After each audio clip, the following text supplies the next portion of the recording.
এমন পরিস্থিতি আছে আমাদের পরিবারগুলোতে, আমাদের বন্ধু বান্ধবের মাঝে, আমাদের পরিসরে, যেখানে কিছু মানুষকে অবমাননাকর হিসেবে পাবেন। এমনটা ঘটে। আপনার পরিবারে এমন মানুষ রয়েছে, কখনো কখনো আপনার পিতামাতাও এরকম হতে পারেন।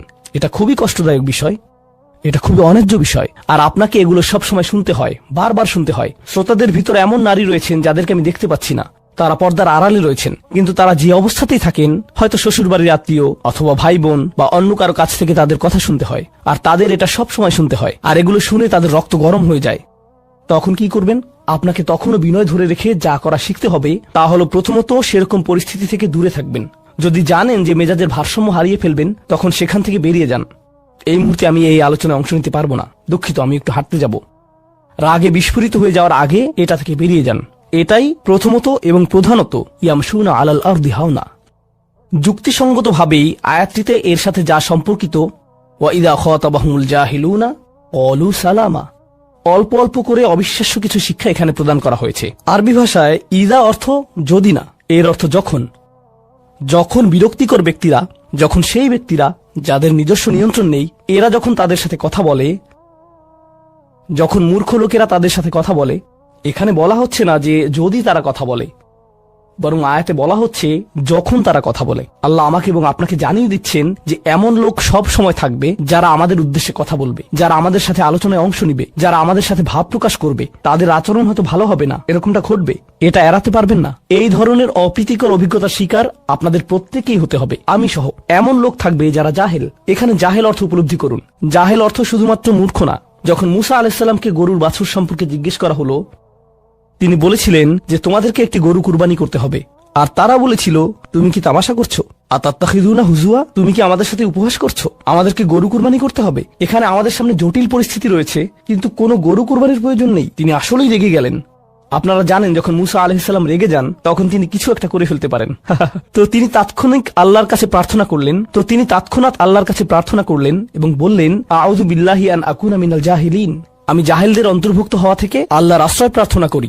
এর অর্থ মূর্খ নয়, কারণ স্পষ্টতই মুসা আলাইহিস সালাম ছিলেন পৃথিবীর জ্ঞানী মানুষদের একজন। তিনি অজ্ঞতা নিয়ে কথা বলছেন না, তিনি বলছেন আমি আমার আবেগের উপর নিয়ন্ত্রণ হারানো থেকে, মেজাজের নিয়ন্ত্রণ হারানো থেকে আল্লাহর আশ্রয় প্রার্থনা করছি, এমন জিনিস বলা থেকে অথবা করা থেকে যা আমি এখন করতে চাই, কিন্তু আমাকে নিজেকে সংযত করতে হবে। এখন এই উপলব্ধি থেকে আলোচ্য আয়াতটিতে আসুন। এরকম মানুষ রয়েছে যারা সবচেয়ে জঘন্য কথা বলে, কিন্তু তাদের কোনো লাগাম নেই। কথাগুলো আপনার হৃদয় থেকে এসে মস্তিষ্ক হয়ে এরপর তা জিহ্বাতে যাওয়া উচিত, কিন্তু এই পথে কিছুটা লাগাম থাকতে হবে। আমার হয়তো এটা বলা উচিত না।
রাসূল সাল্লাল্লাহু আলাইহি সাল্লামের আগমনের এবং কোরআন নাজিলের অনেক আগে থেকে বহু শতাব্দী ধরে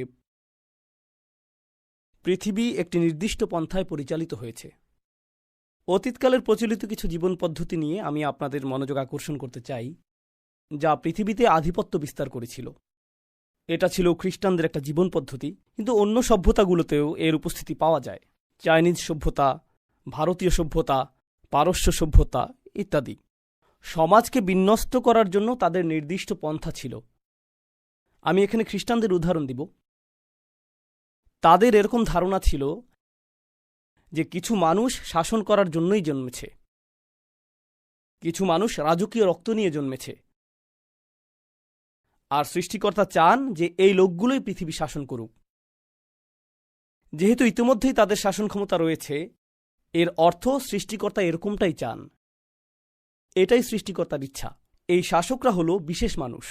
কোনো কৃতকর্মের জন্য তারা বিশেষ মর্যাদা সম্পন্ন না, বরং তাদের বিশেষত্ব শুধুমাত্র বংশ পরিচয়ের কারণে। শুধুমাত্র জন্মগ্রহণের মাধ্যমেই তারা বিশেষ। তারা সাধারণ মানুষের চাইতে উত্তম। সামাজিক এই কাঠামোর দ্বিতীয় অংশটি হল, তারা মনে করত যে সমাজের এমন কিছু মানুষ রয়েছে যারা সৃষ্টিকর্তা কর্তৃক বাছাইকৃত। এরা ছিল পবিত্র মানুষ, সাধক, পুরোহিত, গির্জার যাজকগণ। তারাই একমাত্র মানুষ যারা জানে যে সৃষ্টিকর্তা আসলে কে, অন্য কেউ তা বুঝতে পারবে না। এই লোকগুলোই ধর্ম বুঝতে পারে, এই লোকগুলোই সৃষ্টিকর্তার বিধানগুলোকে বুঝতে পারে, আর একমাত্র এই লোকগুলোই সৃষ্টিকর্তার প্রতিনিধি হয়ে কথা বলতে পারে। যদি কেউ তাদের সাথে দ্বিমত পোষণ করে, তাহলে সে কোনো মানুষের সাথে দ্বিমত পোষণ করছে না, বরং স্বয়ং সৃষ্টিকর্তার সাথেই দ্বিমত পোষণ করছে। তো এই দুটি শ্রেণী, একদিকে ছিল রাজকীয় অভিজাত শ্রেণী, আর অন্যদিকে ছিল আধ্যাত্মিক অভিজাত শ্রেণী। আধ্যাত্মিক অভিজাত শ্রেণী। আর এই দুটি অভিজাত শ্রেণীর মধ্যে যোগসাজশ ছিল, তাদের মধ্যে অংশীদারিত্বের সম্পর্ক ছিল। ধর্মীয় অভিজাত শ্রেণী তাদের বক্তব্য প্রদান করত এবং মানুষের কাছে প্রচার করত যে রাজার প্রতি অবশ্যই তোমাদেরকে অনুগত হতে হবে, কারণ সৃষ্টিকর্তা এই রাজাকে বাছাই করেছেন। তো তারা বিভিন্ন স্থানে ভ্রমণ করে এটা নিশ্চিত করত যে প্রত্যেকেই যাতে শাসক গোষ্ঠীর প্রতি অনুগত থাকে। আর শাসক গোষ্ঠীও ধর্মযাজকদের কাছে এসে বলতো, আমরা আপনাদের গির্জাগুলোর অর্থায়ন করব, আমরা আপনাদের সুরক্ষা প্রদান করব, আমরা নিশ্চিত করব প্রত্যেকেই যাতে আপনাদের কথা শুনে। কেউ যদি আপনাদের বিরোধিতা করে, আমরা তাদেরকে হত্যা করব। এভাবে আমরা আপনাদেরকে রক্ষা করব, আর আপনারা সকলকে বলবেন যাতে তারা আমাদেরকে অনুসরণ করে। এই বন্দোবস্তটি তারা তৈরি করেছিল। এরপর তৃতীয় আরেক শ্রেণীর মানুষ ছিল। তো সেখানে ছিল রাজনৈতিক বা রাজকীয় অভিজাত শ্রেণী, ছিল ধর্মীয় অভিজাত শ্রেণী। এই দুইটি ছাড়াও সেখানে ছিল অর্থনৈতিক অভিজাত শ্রেণী, যাদের কাছে অর্থ ছিল। ধারণাটি এমন ছিল যে সৃষ্টিকর্তা কিছু মানুষকে অন্যদের তুলনায় অধিক সম্পদ দান করেছেন, আর স্পষ্টতই তিনি যদি তাদেরকে সম্পদের আধিক্য প্রদান করেন, এর অর্থ তিনি তাদেরকে অন্যদের তুলনায় বেশি ভালোবাসেন। তাই তারাই কর্তৃত্বের দাবিদার, তারাই ভূমির মালিকানার দাবিদার, তারাই সকল অর্থের দাবিদার, আর আমরা রয়েছি তাদের সেবা করার জন্য। এটাই আমাদের অবস্থান। তো আপনি এটাকে তৃত্ববাদ বলতে পারেন। সমাজের জন্য এটা একটা অপবিত্র তৃত্ববাদ। সেখানে ছিল শাসক গোষ্ঠী, সেখানে ছিল ধর্মীয় অভিজাত, আর সেখানে ছিল সম্পদশালী অভিজাত, আর বাকিদেরকে বলা হতো সাধারণ মানুষ। আমরা বাকি সকলে সাধারণ মানুষ, তাই না? আর আমাদের কাজ হলো এই লোকগুলোর অবস্থানকে মেনে নেয়া। আমাদের কাজ হলো সমাজে আমাদের নিজেদের ভূমিকাকেও মেনে নেয়া। এই ভূমিকা নিয়েই আমরা এই পৃথিবীতে এসেছি। এভাবেই আপনি জন্মগ্রহণ করেছেন। এটা ছিল খ্রিস্টানদের সমাজ ব্যবস্থার ধরন। তবে চাইনিজদেরও একই প্রকৃতির নিজস্ব সমাজ ব্যবস্থা ছিল, হিন্দুদেরও সমাজ ব্যবস্থা ছিল, অগ্নিপূজারীদেরও একই প্রকৃতির নিজস্ব সমাজ ব্যবস্থা ছিল, কিন্তু তাদের সকলের কিছু বিষয় ছিল অভিন্ন। এমনকি ফেরাউনের সময়ে গেলেও আপনি একই সূত্র দেখতে পাবেন। ফেরাউন বিশ্বাস করত যে সে সৃষ্টিকর্তা কর্তৃক বাছাইকৃত, তার রক্তে আভিজাত্য রয়েছে। তার একটি যাজক গোষ্ঠী ছিল যারা প্রচার করে বেড়াতো যে তোমাদেরকে ফেরাউনের অনুগত হতে হবে।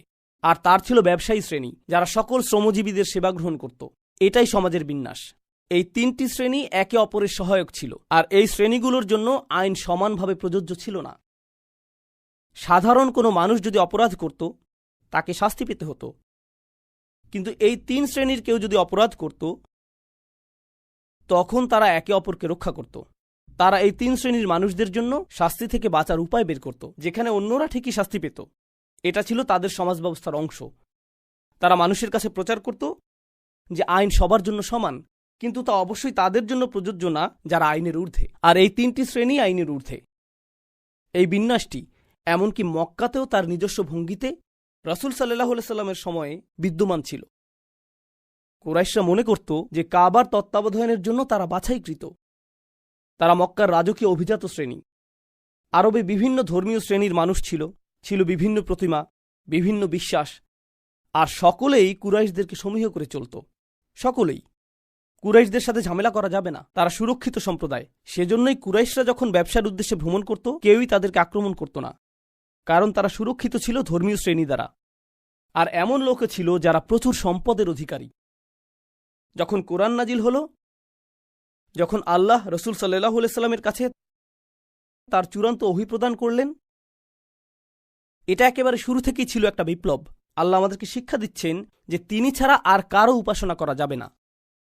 আর তিনি সকল মানুষকে সৃষ্টি করেছেন একজন মাত্র মানব থেকে, আদম আলাইহিস সালাম থেকে, যার অর্থ অভিজাত রক্ত এবং কৃষকের রক্ত, দাসের রক্ত এবং দাসের মালিকের রক্ত, ধনীর রক্ত এবং দরিদ্রের রক্ত, সবগুলোই একমাত্র আদম আলাইহিস সালামের রক্ত। এতে কোনো পার্থক্য নেই। আর যখন তারা আল্লাহর উদ্দেশ্যে নামাজ পড়বে, সেখানে অভিজাতদের জন্য আলাদা কাতার থাকবে না। দ্বিতীয় কাতার ধর্মীয় অভিজাতদের জন্য, তারপর তৃতীয় কাতার অর্থশালী অভিজাতদের জন্য, আর তারপর দরিদ্র মানুষ পেছনের কাতারে থাকবে। এরকমটা হবে না। যখন মুসলিমরা নামাজের জন্য দাঁড়ায়, হামজা রাদিয়াল্লাহু তাআলা আনহুর মতো উচ্চ মর্যাদা সম্পন্ন ব্যক্তিরা যেই কাতারে দাঁড়াবে, সেখানে বিলাল রাদিয়াল্লাহু তাআলা আনহুর মতো দাসেরাও থাকবে। তারা সকলে একই কাতারে দাঁড়াবে। এটা শুধুমাত্র তাত্ত্বিকভাবেই সমতার কথা বলে না, বরং এটা বাস্তবেই প্রতীয়মান। প্রতিটি নামাজে যখন মুসলিমরা একসাথে দাঁড়ায়, এতে প্রদর্শিত হয় যে সকল মানুষ সমান। আপনি সকল ধরনের উপাধি ত্যাগ করেন। যদি কেউ অভিজাত হয়, যদি কেউ গবেষক হয়, যদি কেউ ব্যবসায়ী হয়, যদি কেউ মন্ত্রী হয়, সে যাই হোক, বাইরে সেই আভিজাত্যের জুতাগুলো তাকে খুলে ফেলতে হয়। তাকে সেই জুতাগুলো খুলে ফেলতে হয়। তারা আল্লাহর ঘরে আসে, আর তখন তারা শুধুই আল্লাহর বান্দা। তারা সম্পূর্ণরূপে সমান, তাদের মধ্যে কোনো শ্রেণীবিন্যাস নেই। তবে কোরআনে অভিনব এক শ্রেণীবিন্যাসের কথা বলা হয়েছে। এরকম একটা বিষয় আসলেই রয়েছে যে কিছু মানুষ অন্যদের তুলনায় উত্তম। কিন্তু কোরআন কিভাবে এটাকে সংজ্ঞায়িত করেছে? ইন্না আক্রামাকুম ইনদাল্লাহি আতকাকুম। সবচেয়ে অভিজাত তারাই। এখানে অভিজাত শব্দটি খুবই গুরুত্বপূর্ণ, কারণ আরবরা যখন অভিজাত শব্দটি শুনতে পেল, তাদের মাথায় কি এসেছিল? এই 3 শ্রেণীর অভিজাতদের কথা তাদের মাথায় এসেছিল। এই 3 শ্রেণী যা আমি আপনাদেরকে বর্ণনা করেছি। আর আল্লাহ বলছেন, তোমাদের মধ্যে সবচেয়ে অভিজাত তারাই যারা আল্লাহকে সবচেয়ে বেশি ভয় করে, যারা আল্লাহর ব্যাপারে সবচেয়ে বেশি শঙ্কিত, যারা আল্লাহর ব্যাপারে সবচেয়ে বেশি সতর্ক। তো এখন কিভাবে আপনি নির্ধারণ করবেন যে কে উত্তম? যে মূলত আল্লাহর প্রতি সবচেয়ে অনুগত, ন্যায়ের প্রতি সবচেয়ে অনুগত, মূলনীতির প্রতি সবচেয়ে অনুগত, সত্য এবং সততার প্রতি সবচেয়ে অনুগত। যে ব্যক্তি বেশি দয়াশীল, সেই উত্তম। যে ব্যক্তি বেশি সত্যবাদী, সেই উত্তম। যে ব্যক্তি তার পরিবারের অধিকার আদায় করে, সেই উত্তম। এতে কিছু যায় আসে না যে সেই ব্যক্তি কি মিলিয়নিয়ার নাকি বাস্তুহীন। এতে কিছু যায় আসে না যে সে কোন পরিবার থেকে এসেছে। এটা গুরুত্বপূর্ণ না, কারণ তাকওয়া ভিতরে থাকে, বাইরে না। তো বাইরে তারা কি পরিধান করেছে, বাইরের চামড়ার আবরণ, অর্জন, স্বীকৃতি, এই সকল বাহ্যিক জিনিস এই অর্থে আল্লাহর কাছে অপ্রাসঙ্গিক। এই সব কিছু আল্লাহর কাছে অপ্রাসঙ্গিক। আর অভিজাত লোকদের ব্যাপারে একটা বিষয় আপনারা জানেন, যে তারা সেবক রাখতে পছন্দ করে। তারা নিজেরা নিজেদের কাজ করতে পছন্দ করে না। কল্পনা করুন, একজন রাজা তুরি বাজালো, আর এক ব্যক্তি পানি নিয়ে আসছে, কেউ ফল নিয়ে আসলো, কেউ আবার পাখা দিয়ে বাতাস করছে। অথবা বাইরে একটা শব্দ শোনা গেল, সে বলল, প্রহরী যাও দেখে আসো। সে নিজে উঠে গিয়ে দেখে আসবে না, সে অন্য কাউকে দেখে আসতে বলবে, তাই না? আল্লাহ কোরআনে কি করেছেন? তিনি এই অভিজাতদের উদ্দেশ্যে কথা বলছেন। প্রসঙ্গক্রমে মক্কি যুগের বেশিরভাগ কোরআনের আয়াত যদি আপনি মনোযোগ দিয়ে পড়েন, কোরআনের প্রাথমিক নাজিলকৃত অংশটি অভিজাতদের উদ্দেশ্যে কথা বলছে। তাদের উদ্দেশ্যেই তিনি বলছেন, বিত্তশালীদের উদ্দেশ্যে বলছেন, প্রভাবশালীদের উদ্দেশ্যে বলছেন। যেমন আল্লাহ বিচার দিবসে বলবেন, তোমার নিরাপত্তা রক্ষীদের কি হলো? তোমার নিরাপত্তা রক্ষীদের কি হলো? তোমার সেবকরা কোথায়? তুমি একা কেন? আর বিচার দিবসে তাকে অপমানিত হতে হবে।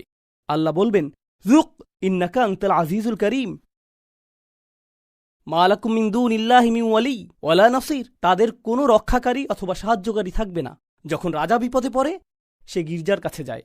যখন গির্জা বিপদে পড়ে, তারা রাজার কাছে যায়। যখন উভয়ই বিপদে পড়ে, তখন তারা যায় বিত্তশালীর কাছে।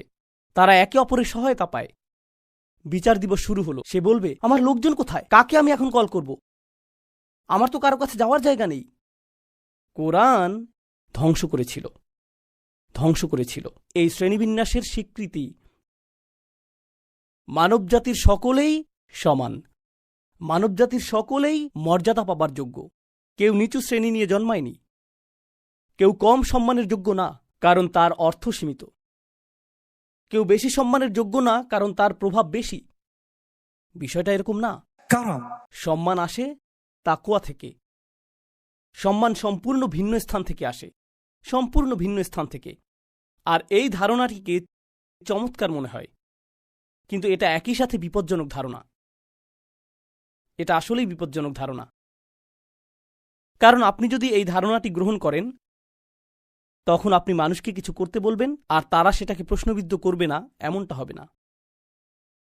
কারণ যদি আমি আপনাকে কিছু করতে বলি, সেক্ষেত্রে আমাকে প্রশ্ন করার অধিকার আপনার রয়েছে। আপনি এটা কোথা থেকে পেয়েছেন? আপনার যুক্তি প্রমাণ কি? হাতু বুরহানাকুম ইন কুনতুম সাদিকিন। আপনার যুক্তি প্রমাণ হাজির করুন।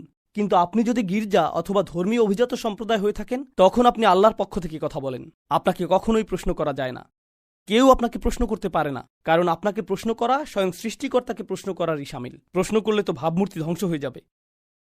এজন্যই আপনি দেখবেন যে আমাদের ঐতিহ্য, মুসলিম চিন্তাবিদদের ঐতিহ্য অনেক আলাদা। ইহুদি ঐতিহ্য, খ্রিস্টান ঐতিহ্য এবং অন্যান্য ঐতিহ্যের তুলনায় আমাদের চিন্তাবিদদের ঐতিহ্যে, ধরুন একজন চিন্তাবিদ কোরআনের একটি তাফসির রচনা করেছেন, অন্য আরেকজন চিন্তাবিদ কোরআনের অন্য আরেকটি তাফসির রচনা করে প্রথম চিন্তাবিদের মতামতের সাথে দ্বিমত পোষণ করেছেন। তিনি এমনটা লিখেছেন, আর এই কারণে আমি তার সাথে দ্বিমত পোষণ করি। তখন কেউ এটা দেখে এই কথা বলে না যে দেখো এটা তো কুফর, কিভাবে সে এই চিন্তাবিদের সাথে দ্বিমত পোষণ করছে। না, এখানে কেউই যাজক না, এখানে কেউই অতি পবিত্র না। ওনারা সকলেই মানুষ যারা সর্বোচ্চ চেষ্টা করেছেন আল্লাহর বাণীকে উপলব্ধি করার। তারা একে অপরের সাথে মতবিরোধ করতে পারেন, বিতর্ক করতে পারেন, আর এটাই আসলে আমাদের ধর্মের শক্তিমাত্রা। ইসলাম আগমনের আগে কৌতূহল জাগ্রতকারী আরেকটা বিষয় ঘটেছিল, আর তা হলো বাইবেল সবার জন্য সহজলভ্য ছিল না। আপনি বাইবেল হাতে নিয়ে পড়া শুরু করতে পারতেন না। আপনাকে যথাযথ কর্তৃপক্ষের কাছে যেতে হতো, তারাই আপনাকে বলবেন যে এটা কি বলছে। তাওরাত এবং বাইবেল গ্রন্থ আকারে মানুষের কাছে ছিল না। তারা কিছু মৌলিক দোয়া এবং প্রার্থনা জানত, কিন্তু লিখিত গ্রন্থটি ছিল গির্জার অধিকারে। লিখিত গ্রন্থটি ইহুদি রাবাইদের অধিকারে ছিল। যখন আল্লাহ আমাদেরকে চূড়ান্ত ওহী প্রদান করলেন, তিনি এটাকে গ্রন্থ আকারে নাজিল করেননি, যাকে গোপন কোনো স্থানে সংরক্ষণ করতে হবে, যাতে বিশেষ কিছু মানুষ শুধু এর নাগাল পায়। কোরআনকে মুখস্থ করা হয়েছিল এবং এটাকে ছড়িয়ে দেয়া হয়েছিল জিহ্বার দ্বারা। যে কোনো কানই এটা শুনতে পারত। এটা সংরক্ষিত কোনো তথ্য না, প্রত্যেকের জন্য এটা অবারিত। আর শুধুমাত্র এটুকুই একটা বিপ্লব ছিল। শিক্ষা প্রত্যেকেরই নাগালের মধ্যে, আল্লাহর বাণী প্রত্যেকেরই নাগালের মধ্যে। প্রত্যেকেরই আল্লাহর বাণী নিয়ে চিন্তা করা উচিত। এরপর তাদের যেতে হবে এমন ব্যক্তিদের কাছে যারা আরও বেশি জানে, এবং শিখতে হবে। এটার অর্থ কি? তাদেরকে হতে হবে অনুসন্ধিৎসু, তাদেরকে হতে হবে চিন্তাশীল, বিশ্বাসী। তারা এজন্য বিশ্বাসী না যে কেউ তাদেরকে বিশ্বাসী হতে বলেছে, তাদেরকে নিজে থেকেই বিশ্বাসী হতে হবে। আলা বাসীরহ। এটা ছিল তাৎপর্যপূর্ণ একটা বিপ্লব। এটা আসলে ইসলামী বিপ্লব। এটা নিয়েই রাসূল সাল্লাল্লাহু আলাইহি ওয়াসাল্লাম এসেছিলেন। আমি এগুলো আপনাদেরকে বলছি কারণ আমরা ইতিহাসের নির্দিষ্ট একটি সময়ে বাস করছি। ১৫০০ বছর হয়ে গিয়েছে রাসূল সাল্লাল্লাহু আলাইহি ওয়াসাল্লামের আগমনের পর। প্রায় ১৫০০ বছর পার হয়ে গিয়েছে। তো এটা দীর্ঘ একটা সময়। তলা আলাইহিমুল আমাদ, এভাবে কোরআন আমাদের পূর্ববর্তীদের বর্ণনা করেছে। তাদের উপর দীর্ঘ সময় পার হয়ে গিয়েছে। সময়ের সাথে সাথে যা ঘটে তা হলো আমরা কিছু জিনিসের কথা ভুলে যাই যা প্রথমে উপস্থিত ছিল।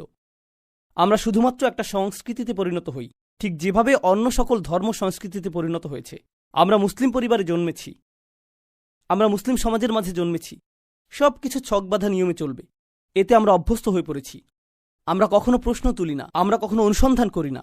আর আমরা ইসলাম পালন করি কারণ আমাদের পরিবেশ ইসলামিক। দয়া করে মনোযোগ দিয়ে কথাটি শুনুন। আমরা ইসলাম গ্রহণ করেছি কারণ আমরা আমাদের পরিবারে অথবা সমাজে ইসলামিক পরিবেশ পেয়েছি। তো আমাদের ইসলাম ভিতর থেকে আসেনি, এটা এসেছে পরিবেশ থেকে, যা থাকে বাইরে। কিন্তু এখন সময় পরিবর্তিত হয়েছে। যদি আপনি ত্রিনিদাদে বাস করেন, টেক্সাসে বাস করেন, লাহোরে বাস করেন অথবা ঢাকায় বসবাস করেন, কিছু যায় আসে না পৃথিবীর কোথায় আপনি বসবাস করছেন। এখন আপনার পরিবেশ কিন্তু চারপাশের পরিবেশই নয়, এই ডিভাইসের মধ্যেও একটা পরিবেশ রয়েছে। এখানেও একটা পরিবেশ রয়েছে। আপনার সামনে এখন এমনভাবে সবকিছু উন্মুক্ত হয়েছে যা আগে কখনোই হয়নি। মানবজাতির কাছে এর আগে কখনোই এত কিছু উন্মুক্ত হয়নি। তো আপনার পরিবেশ যা আপনাকে নিরাপদ রাখত, আর আপনার বিশ্বাস যা নিয়ে আপনি স্বাচ্ছন্দ্যে থাকতেন, কারণ আপনার চারপাশের সকলে তাই বিশ্বাস করে যা আপনি বিশ্বাস করেন, সেটা এখন আর থাকছে না। সেটা এখন হুমকির সম্মুখীন, সেটা প্রশ্নের সম্মুখীন, সেটা সন্দেহ সংশয়ের সম্মুখীন। এখন আপনার সামনে দুটি রাস্তা খোলা রয়েছে। যদি আপনি ঈমান রক্ষা করতে চান, আপনার ঈমান রক্ষা করার জন্য দুটি রাস্তা খোলা রয়েছে। আমি ইন্টারনেট বন্ধ করে দিব, আমি পৃথিবীর সাথে যোগাযোগ বন্ধ করে দিব, আমি কারোর সাথে কথা বলবো না, আমি শুধু অল্প কিছু মানুষের মাঝে থাকতে চাই যা আমার ঈমানকে রক্ষা করবে। আর সবকিছুই ফিতনা, অন্য সবকিছুই কুফর, অন্য সবকিছুই আমাকে ধ্বংস করে দিবে।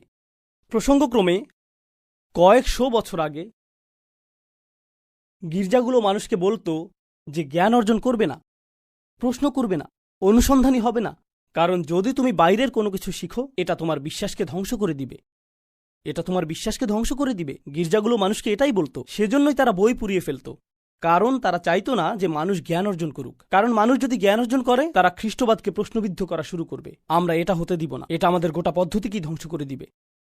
তো আমাদের সমাধানও যদি হয় যে আমরা কিছু শিখব না, ঈমান রক্ষার জন্য আমরা লুকিয়ে থাকব, তাহলে আমরা ভুলে যাচ্ছি যে আমরা আসলে কারা। আল্লাহ আমাদেরকে এই ধর্ম এজন্য দেননি যে আমরা পরিবেশ থেকে লুকিয়ে থাকব। আল্লাহ আমাদেরকে এই ধর্ম দিয়েছেন পরিবেশকে পরিবর্তন করার জন্য। এজন্যই আসলে তিনি এই ধর্ম প্রদান করেছেন।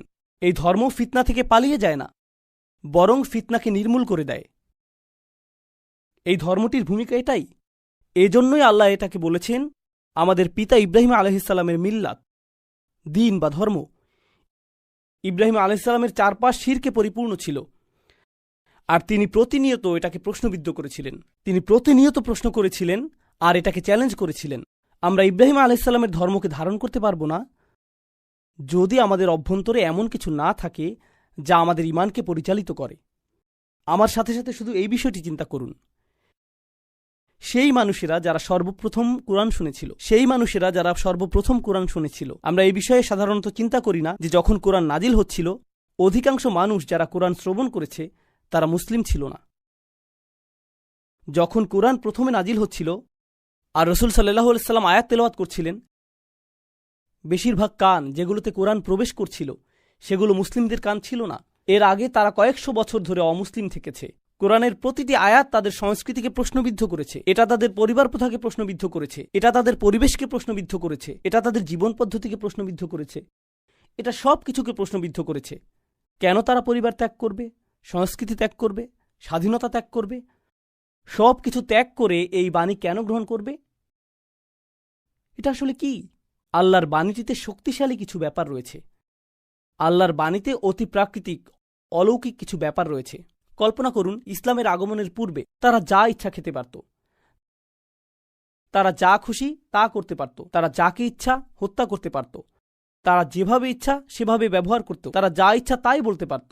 এরপর ইসলাম আসলো এবং সীমাবদ্ধতা আরোপ করল। তারা কি খেতে পারবে, কাকে তারা বিবাহ করতে পারবে, তাদের আচরণ কেমন হবে, কিভাবে তারা ব্যবসা করবে। কেন আমি এই সকল সীমাবদ্ধতা মেনে নিচ্ছি? আমি তো এর আগে স্বাধীন ছিলাম, কেন আমি এর অনুসরণ করছি? এটা অতিরিক্ত কঠোর। প্রসঙ্গক্রমে আপনি এখন মুসলিম তরুণদের কাছ থেকে এই একই রকমের প্রশ্ন শুনবেন। মুসলিমরা বলে ইসলাম অনেক বেশি কঠোর, এটা অনেক বেশি সীমাবদ্ধকারী। আর আমি বলি আপনার এই প্রশ্ন নতুন না। প্রকৃতপক্ষে মুশরিকরা এই প্রশ্নটি কয়েক হাজার বছর আগে তুলেছিল। 1500 বছর আগে যখন কোরআন প্রথম নাজিল হয়, কেন আমি ধর্মটি গ্রহণ করব যা আমার উপর সীমাবদ্ধতা চাপিয়ে দেয়, যেখানে আমি এটা ছাড়া মুক্ত থাকতে পারি? শিরক অনেক বেশি সহজ, মুশরিক হওয়াটা অনেক বেশি উদারপন্থী, যেখানে ইসলাম অনেক বেশি রক্ষণশীল, তাই না? প্রশ্ন হলো, কেন তারা এটা গ্রহণ করলেন? তারা শুধু এটা গ্রহণই করলেন না, বরং এর জন্য জীবন দিতেও প্রস্তুত ছিলেন। তাদেরকে নির্যাতন করা হয়েছিল, প্রহার করা হয়েছিল, কিন্তু তাদেরকে ইসলাম মুক্ত করা যায়নি। তাদেরকে দ্বিখণ্ডিত করে ফেলা হয়েছিল, কিন্তু তারা লা ইলাহা ইল্লাল্লাহ ত্যাগ করেনি। কি ঘটে যাচ্ছে এখানে? এমনকি তাদের পরিবার তাদের কাছে এসে বলেছে, আমরা তোমাকে ভালোবাসতাম, তোমার প্রতি আমাদের আশা ভরসা ছিল, কেন তুমি এরকম হয়ে গিয়েছ? তোমার ভেতরে কোন জিনিসটা পরিবর্তিত হয়ে গিয়েছে? কোনো একটা জ্ঞান তাদের কাছে এসেছিল, যার দ্বারা তারা বাইরের মিথ্যাগুলোকে দেখতে পারছিলেন। এরপর এখন তারা সত্যের প্রতি দৃঢ় প্রতিজ্ঞ। এটা শুধু তখনই ঘটবে যখন কারো ভিতরে বাসীরহ থাকবে, তারা নিজেরাই দেখতে পারে যে এটা আল্লাহর বাণী। তারা নিজেরাই অনুভব করতে পারে যে এটা আল্লাহর বাণী। পৃথিবীতে অনেক মুসলিম রয়েছে, কোটি কোটি মুসলিম রয়েছে সারা পৃথিবী জুড়ে। যদি আমাদের বেশিরভাগ মানুষই শুধুমাত্র এজন্যই মুসলিম হই কারণ আমাদের পিতামাতা মুসলিম, কারণ আমাদের আশেপাশের পরিবেশ মুসলিম, তাহলে আমাদের ইসলাম সংকটের মধ্যে আছে।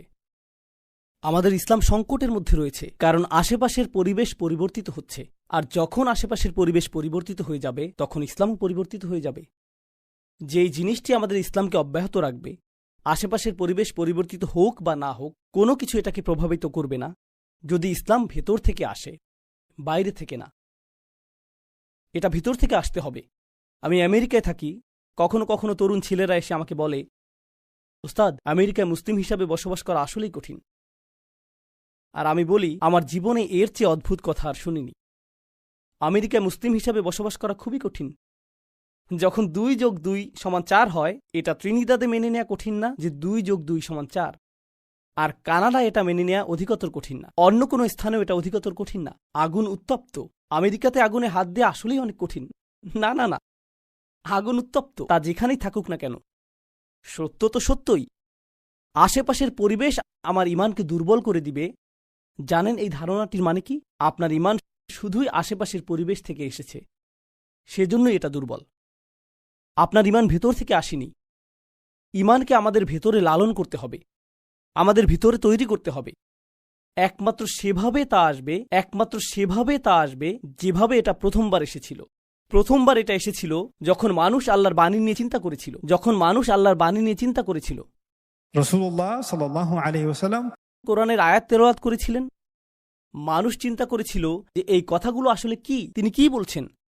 আর যত বেশি তারা এটা নিয়ে চিন্তা করেছিলেন, পৃথিবীকে তত নতুনভাবে আবিষ্কার করেছিলেন। এরপর আপনি আশেপাশের পরিবেশকে জাহান্নাম বানিয়ে ফেলতে পারেন, তারা ইসলাম ত্যাগ করবে না। আপনি পরিবেশকে নির্যাতনময় করে তুলতে পারেন, তারা ইসলাম ত্যাগ করবেন না। আপনি তাদেরকে গৃহহীন করে দিতে পারেন, তারা ইসলাম ত্যাগ করবেন না। আপনি তাদের প্রিয়জনকে ঘৃণিত জনে পরিণত করে দিতে পারেন, তারা ইসলাম ত্যাগ করবেন না। কোনো কিছুই তাদেরকে ইসলাম ত্যাগ করাতে পারবে না। অনেক জায়গায় আপনি দেখবেন যে মুসলিমদের জন্য জীবন সহজতর। আর প্রসঙ্গক্রমে আমি পৃথিবীর অনেক স্থানে গিয়েছি। যখন আমি মুসলিম সম্প্রদায় দেখি, একটা জিনিস আমি লক্ষ্য করেছি যে যেখানে অধিক বিত্তশালী মুসলিম দেখা যায়, সাধারণত তাদের সন্তানেরা ইসলাম থেকে বেশি দূরে। এটা কি বিপরীতধর্মী না? একদিকে আপনি দেখবেন যে মানুষকে নির্যাতন করা হচ্ছে আর তারা ইসলাম ত্যাগ করছে না। অন্যদিকে এমন মানুষ রয়েছে যাদের জীবন আরামদায়ক, তাদের আছে প্লেস্টেশন 5 বা তার চেয়েও আপগ্রেড। জীবন আরামদায়ক, তাদের কাছে আছে latest iPhone, high speed internet, গ্যারেজে কয়েকটা গাড়ি। জীবন আরামদায়ক, আর হঠাৎ করে ইসলামের ব্যাপারে আমার সন্দেহ তৈরি হয়েছে। কি ঘটে গেল? জানেন কি ঘটেছে? মানসিকতাটা হলো, প্রয়োজনীয় সবকিছুই আমার রয়েছে। আমার টাকা আছে, আমার বিনোদন আছে, আমার স্বাস্থ্য আছে, আমার নিরাপত্তা আছে। তাহলে সৃষ্টিকর্তার দরকার কি? ধর্মের কি দরকার? ইতিমধ্যেই আমার সবকিছু রয়েছে, আমার এগুলো দরকার নেই। জানেন নিরাপত্তার এই অনুভূতি কোথা থেকে আসে? এটা আসে আশেপাশের পরিবেশ থেকে। এটা পরিবেশ থেকে আসে। তো এই অবস্থায় মানুষ ঈমান হারাচ্ছে পরিবেশের কারণে। অথবা মানুষ ভাবছে একমাত্র যে উপায়ে তাদের ঈমান রক্ষা পাবে তা হলো অনুকূল পরিবেশ পেলে। চলো এই নষ্ট আমেরিকা থেকে দূরে চলে যাই, আসো কোনো একটা মুসলিম দেশে চলে যাই, যাতে আমরা নিরাপদ পরিবেশে থাকতে পারি। এই চিন্তা পদ্ধতিটা কোরআনের মূলনীতির বিপরীতে চলে যায়।